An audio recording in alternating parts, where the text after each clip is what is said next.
What's up, guys? If you want to skip to the $2,000 pot, just click the time on the video and let's get into some hands. So here I'm gonna have ace 10 offsuit in the big blind. We're gonna see an open to $6 from the button and a call. This is actually a very weak raise from Broken Hungry. I've seen him raise on the button with a bunch of weak holdings. This is actually never a call. Now, I'm either 3-bet or folding. I definitely don't want to take ace 10 offsuit multi-way. So I'm incentivized to take down the dead money. There's about 14 in there. So I now am 3-bet or folding like ace 10 offsuit, ace jack offsuit in these spots, or just folding them if I'm not in the mood. So that's what I end up doing. I make it 35, and we're actually going to see a cold call from the cutoff, and he hasn't been playing very solid today. I honestly, at this point, I put him on pocket pairs that are trying to set mine, like pocket 5s, pocket 4s, pocket 8s, pocket 9s. So when the flop is 7-5 deuce, no help to me. I'm still gonna rep those hands like aces, kings, and queens and overpairs. I bet 45. I could even bet a little smaller, like 40, to set up better stack to pot ratios for jams and pressure. But I actually bet too big. I think I could have bet smaller.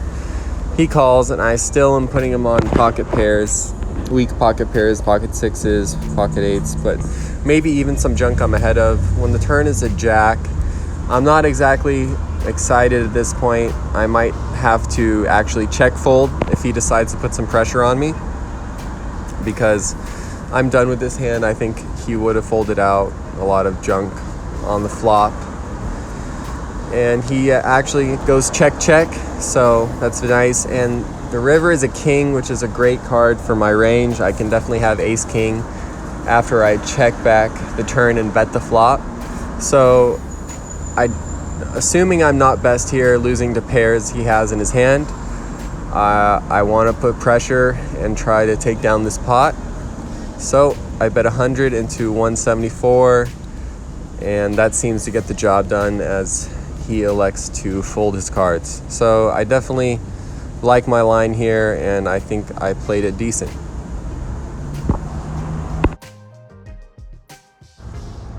Here we have Big Slick in the small blind.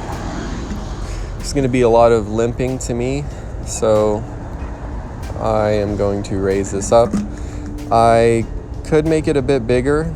I made it 14, pot is about 12. I could even go 16 or 20 here because of the fact that D money and blackout, we're not playing solid at this point. But 14 I think is an adequate amount. So everybody but the button is going to call, and we're going to a great flop of king 6 king 2 hearts. I should be betting small on this board to get value from heart draws, but in hindsight I just checked because of the fact that D money has been aggressive when weakness is shown in the later positions. So those are my reasons for checking, but I do like a small bet. I would even bet small with, for example, jacks here or queens, assuming I might have the best hand. Anyways, action goes blackout bets $2 and D money calls. And then we get a huge raise from the cutoff to $62. I don't assume he is doing this with a hard draw. So if we don't assume he's doing this with a hard draw, we can put him on the last king. For those reasons, I should be 3-betting and getting it all in, and even protecting against a hard draw if he has one. But I don't know what gets into me here. Maybe in the moment, I just thought maybe a dud will come on the turn and we'll get it all in, but that is not the correct thinking here. We should just be getting it in.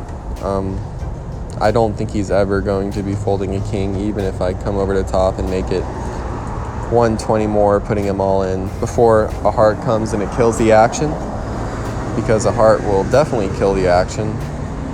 Anyways, that is my thinking behind this. I just call, which is actually atrocious.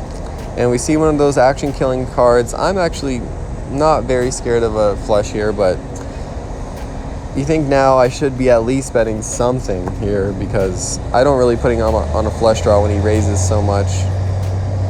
And action goes check, check, and the river is another heart. I'm very disgusted at how I played this hand at this point. I'm going to check to him, and he is going to check it back.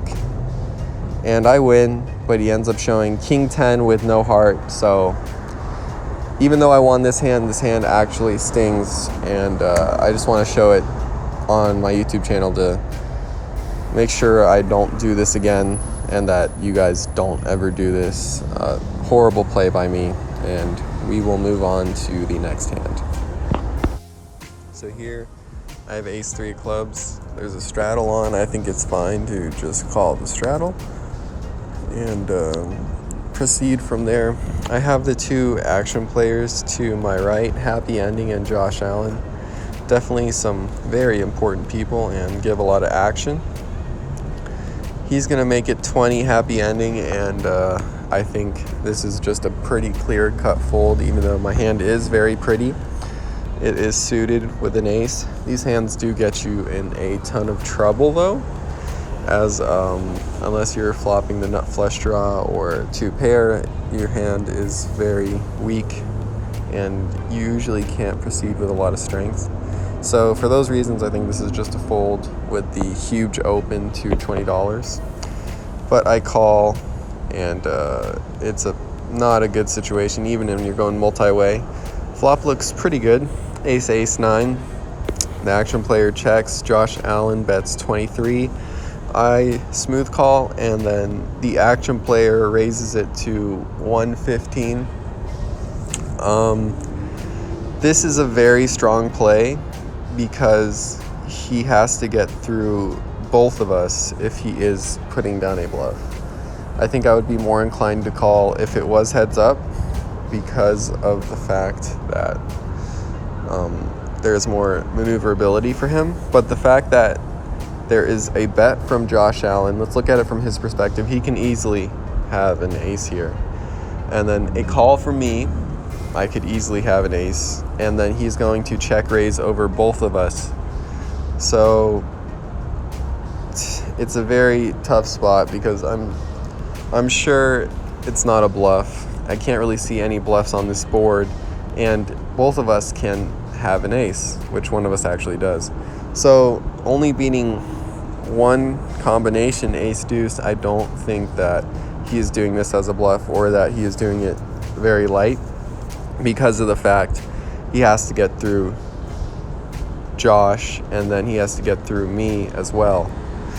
So that is my thought process behind this, as well as you saw from the last hand when there was a massive raise on a paired board. He actually ended up having King 10. So when it actually gets back to me, I decide on a fold, and this is the reason that these suited ace rag hands, they look very pretty, but they do get you in a lot of tough spots. And I do think this was the correct fold. He claims he has pocket jacks. I think that action player would have proudly shown pocket jacks. He was showing a lot of bluffs, and yeah, so I think I made the good fold there. If not, kudos to you for making a insane bluff over 2 people. But that is that hand. I do not recommend playing ace rag hands. I don't want you to do it. I don't want me to do it anymore. So yeah, we will move on. So here I have ace king in the big blind, and Dragon is going to open the action to $10. The button is going to call, and for reference, Dragon is by far the most action player I have ever played with since the start of COVID. So for those reasons, I'm gonna 3-bet. I could 3-bet big to 60 or 70, because I know he will be making the call, but I end up 3-betting to $50, and it's gonna fold around to Dragon, and he's gonna make the call. The button is gonna get out of the way. Going to a flop of King 8-8. I bet 40.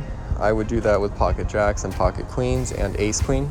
Basically my whole range, as he knows that I feel like he's gonna make the call. turn is a 7 of clubs, so brings the backdoor flush. And I think the best play here is to pot control if he has an 8, and possibly check 2 and deuce a bluff, as I know he loves to put the pressure on and loves to put you in tough spots at times. I've seen him do it throughout multiple sessions I've played with him, and he is just a very action player, and it's a bit scary being 500 big blinds deep with somebody who can have 8-2 here, can have 8-6, can have 8-10, can have any 2 cards, and it's a bit scary. So he bets 128 into 200. Nothing to do here but make the call and evaluate a river. Big pot here, 452 to the river. It's another club, so flush comes in. Some straights do come in, I guess. I don't know. It's sort of relevant when it's dragon, and he puts me to the fucking test. Overbets pot, and it's just a fucking gross spot. Any other player, I wouldn't even be thinking about this. If you've ever played on Poker 2, I have about like a minute, little under a minute to think about this, and it's just a 6 spot. I mean, he can have an 8, he can have a flush. It's just, and he knows this, and it's just, he would do the same thing if he had an 8. So oh my God, I'm stuck. I don't know what to do. I'm running out of time. And then I come back to the realization I did check twice to induce, and when I thought about it coming down to like the last 10 seconds, I thought I did check twice to induce a bluff. I don't know if he's bluffing this massive with just air, and it's just such a 6 spot being this deep. This is why it's scary being deep with these fucking players, these action players. But at the end of the day, I put on my seatbelt and I do end up making the call, and thank God I do, as he shows pocket 6s, betting 800 into 400 with just 1 pair. And this one was crazy, definitely made my night. That was actually a sick bet by him. I seriously almost folded ace king there, because I know he can have an 8 and so many other things. And I promise this is real money. Honestly, it doesn't look like real money when you see what he did there, but wow, what a pot. That was pretty scary being 500 big blinds deep, but I'm glad it worked out this time. And yeah, that was fucking crazy.